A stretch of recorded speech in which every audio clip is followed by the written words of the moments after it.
Mistakes I made in the first year of being a realtor that you should avoid. Whether you're a new agent or you're planning on getting into the real estate industry, or you've been an active agent, you're not sure what you're doing wrong, here's some of the mistakes I made that you need to avoid. No one likes admitting that they make mistakes. I certainly don't.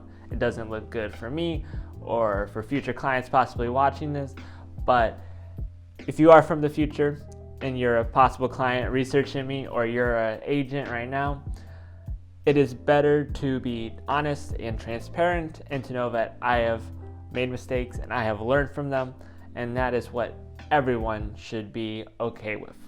We all make mistakes, and it's better to get them out of the way as soon as possible so we can get on to making better habits and bettering ourselves. So here's some of the mistakes I made in my first year of being a realtor. And for running my real estate business, my first mistake was being way too comfortable. When I got my real estate license, I treated it kind of like a full-time thing, but not really. I thought I treated it like a full-time thing. I was still doing car apps, and I was trading stocks and crypto, and I was not managing my time properly. Being too comfortable and leaving your schedule too loose, you are doomed to failure. Fortunately, I had enough money to sit on that I could fork out the monthly fees and continue to do education, but being way too comfortable, you will not get anywhere in your business where you need to be. Doing an open house every couple of weeks or a couple of months is not good for you.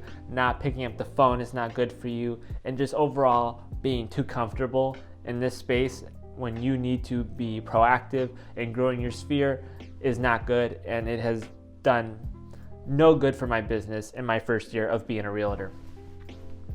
So don't stay too comfortable. Number 2, too afraid to pick up the phone. I used to call people all the time when it came to helping schools and states do bids on personal protection equipment at the beginning of the pandemic, and I would make phone calls to these people and also phone calls for ammunition.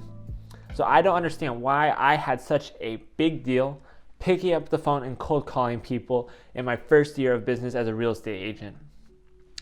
I am in a service industry, and which is the one thing I have changed my mindset for this year, is I am in a service industry and not a sales industry.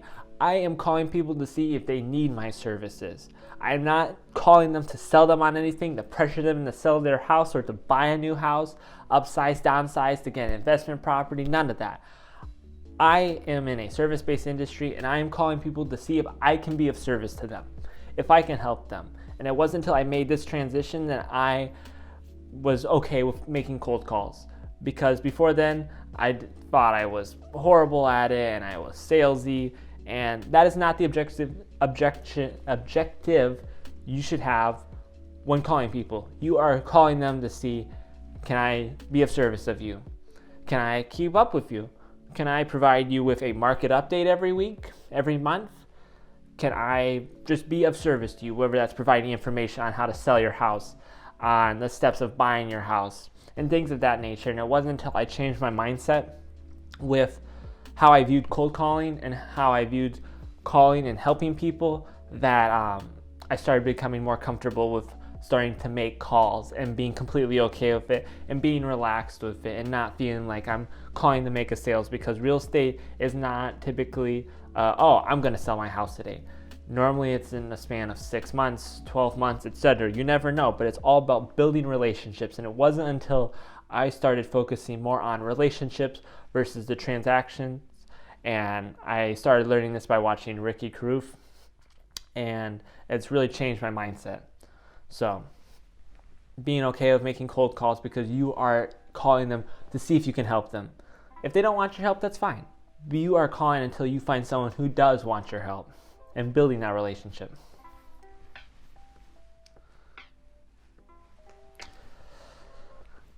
My third mistake I made in real estate was not focusing on my pipeline. I was so focused on building my brand and making sure I knew everything. I spent tons of hours on education courses, whether that's my continuing education, watching YouTube videos on what to do as a realtor, time blocking, and all this stuff. And as great as that is, that's not what makes you money. That's not going and helping other people. Because as a realtor, especially if you're new, you are going to have to learn the ropes by hand. And if you're at EXP, like me, I didn't join EXP until my first 11 months. And then before my first year, I was like, all right, I'm going to make the switch for my business. It's slow right now.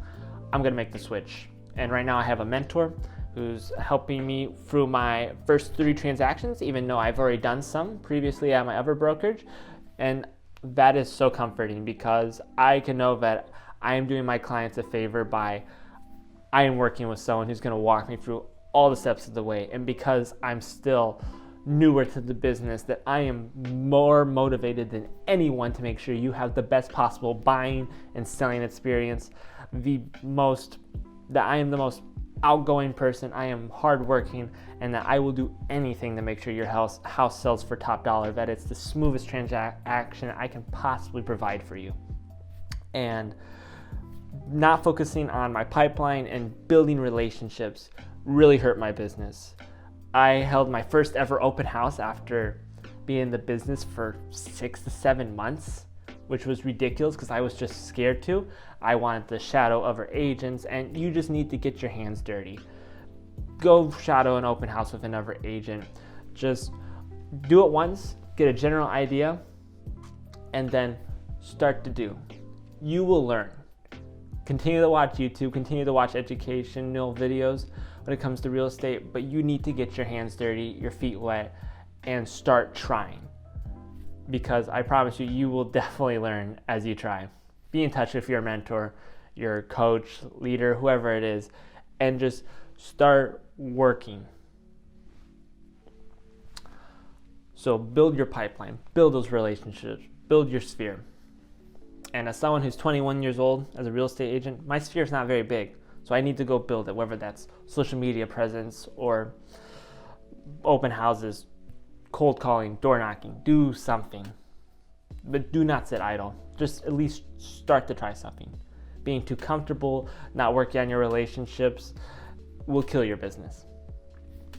So that is not building my pipeline, not building those relationships. I got lucky. My first ever open house, I had someone come into it and they say, hey, I'm looking for a realtor. They really liked me. They really liked that I was honest with them, that I was transparent. They obviously knew I was younger.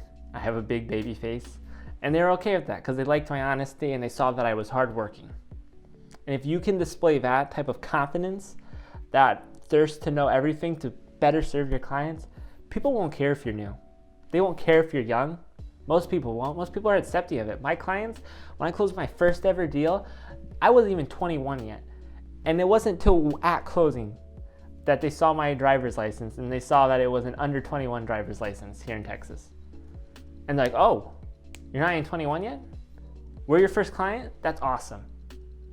And I did so much to provide value and information and to just work my butt off for that deal, that at the end of it, he's like, dude, you're my forever realtor. And that is what I wanted to hear. My only problem was I wasn't building more relationships during that process of helping them find and buy and close on a home. So don't be too comfortable. Focus on your relationships. And don't be afraid to cold call. Because again, you're here to help people. You're not here to sell them.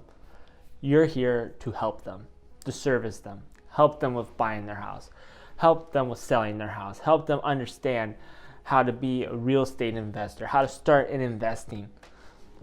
And it wasn't until I started just focusing on these 3 things specifically that I started growing my business. Just want to help people. And those are my 3 mistakes as a realtor in my first year that have cost me a lot of business, has cost me to not grow to where I want to be, and it's made me even selfish to not want to pick up the phone and help other people and to help myself. Because I'm 21 years old. I have a long ways to go as my career in real estate goes. And I'm focused on growing that and helping people. So I hope these are 3 mistakes that I made that you can avoid. And just remember to continue to educate yourself, whether that's by keeping yourself up to date with the market, what's going on constantly, and just watch videos. Honestly, YouTube is a gold mine. Continue to do videos on understanding your contracts and just work your butt off. Because when you do get a client and they see that you're hardworking, whether you're new, young, whatever, they appreciate that. And to have you walk them through the entire process, and even it's okay to say, I'm not sure, but I'll get you an answer right away. And that's what I did.